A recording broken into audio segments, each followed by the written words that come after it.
Atos dos Apóstolos, capítulo 15. A reunião em Jerusalém. Alguns homens foram da região da Judéia para a cidade de Antioquia e começaram a ensinar aos irmãos que eles não poderiam ser salvos se não fossem circuncidados, como manda a lei de Moisés. Paulo e Barnabé não concordaram e tiveram uma discussão muito forte com eles a respeito disso.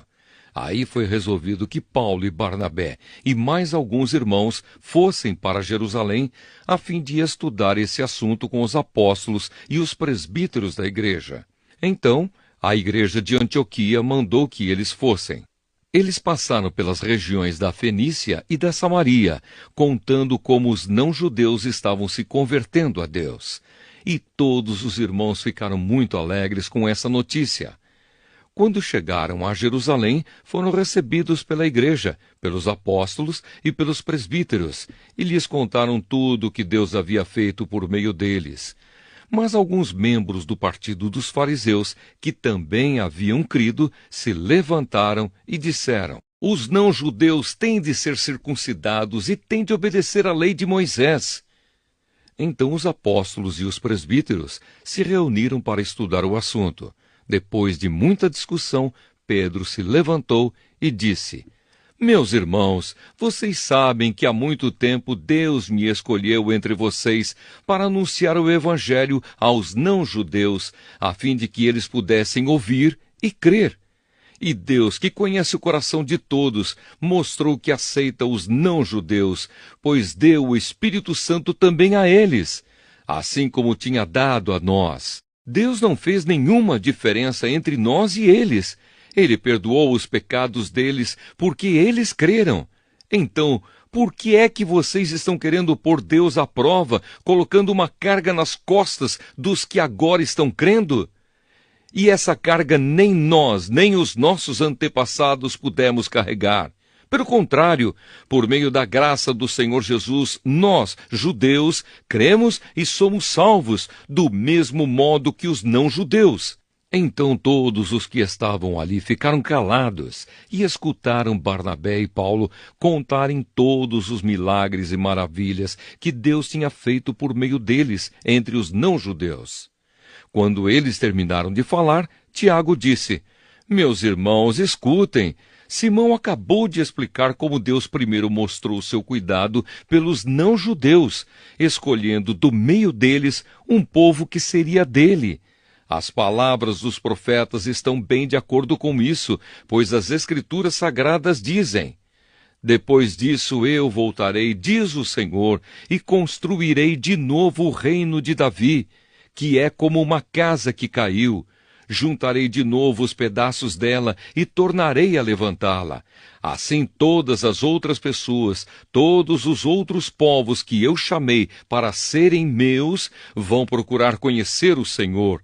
Assim diz o Senhor, que anunciou essas coisas desde os tempos antigos. E Tiago continuou: a minha opinião é esta. Eu acho que não devemos atrapalhar os não-judeus que estão se convertendo a Deus. Penso que devemos escrever a eles uma carta, dizendo que não comam a carne de animais que foram oferecidos em sacrifício aos ídolos, que não pratiquem imoralidade sexual, que não comam a carne de nenhum animal que tenha sido estrangulado e que não comam sangue. Pois desde os tempos antigos a lei de Moisés tem sido lida todos os sábados nas sinagogas, e as suas palavras são anunciadas em todas as cidades. A carta para os não-judeus. Então os apóstolos e os presbíteros, com o apoio de toda a igreja, resolveram escolher entre eles alguns homens e mandá-los para Antioquia com Paulo e Barnabé. Os escolhidos foram Judas, chamado Barsabás, e Silas. Esses dois homens eram muito respeitados pelos membros da igreja. E mandaram por eles a seguinte carta: nós, os apóstolos e os presbíteros, irmãos de vocês, mandamos saudações aos nossos irmãos não-judeus que vivem em Antioquia e na província da Síria e da região da Cilícia. Soubemos que alguns do nosso grupo foram até aí e disseram coisas que criaram problemas para vocês. Porém, não foi com a nossa autorização que eles fizeram isso. Portanto, nós todos resolvemos, sem nenhum voto contra, escolher alguns homens e mandá-los a vocês. Eles vão com os nossos queridos irmãos Barnabé e Paulo, que têm arriscado a sua vida a serviço do nosso Senhor Jesus Cristo.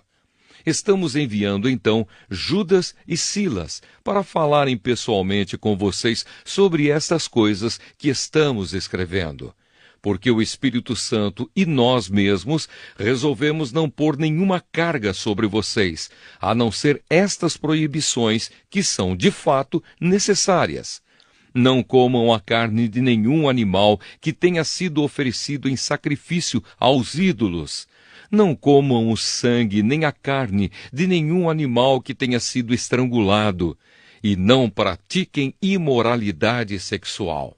Vocês agirão muito bem se não fizerem essas coisas. Saúde a todos. Então mandaram que os 4 partissem, e eles foram para Antioquia. Lá reuniram os cristãos e entregaram a carta. Quando estes a leram, ficaram muito alegres com as palavras de ânimo que havia nela. Judas e Silas, que eram profetas, falaram muito com os irmãos, dando-lhes assim ânimo e força. Eles passaram algum tempo ali, e depois os irmãos, fazendo votos de boa viagem, os mandaram de volta para aqueles que os tinham enviado. Porém Silas achou melhor ficar ali. Mas Paulo e Barnabé ficaram algum tempo em Antioquia. Eles e muitos outros cristãos ensinavam e anunciavam a palavra do Senhor. A segunda viagem missionária de Paulo. Paulo e Barnabé se separam. Algum tempo depois, Paulo disse a Barnabé: Vamos voltar e visitar os irmãos em todas as cidades onde já anunciamos a palavra do Senhor. Vamos ver se eles estão bem. Barnabé queria levar João Marcos, porém Paulo não queria, pois Marcos não tinha ficado com eles até o fim da primeira viagem missionária, mas os havia deixado na província da Panfilha. Por isso, eles tiveram uma discussão tão forte que se separaram. Barnabé levou João Marcos consigo e embarcou para a ilha de Chipre, enquanto que Paulo escolheu Silas e seguiu viagem, depois que os irmãos o entregaram aos cuidados do Senhor.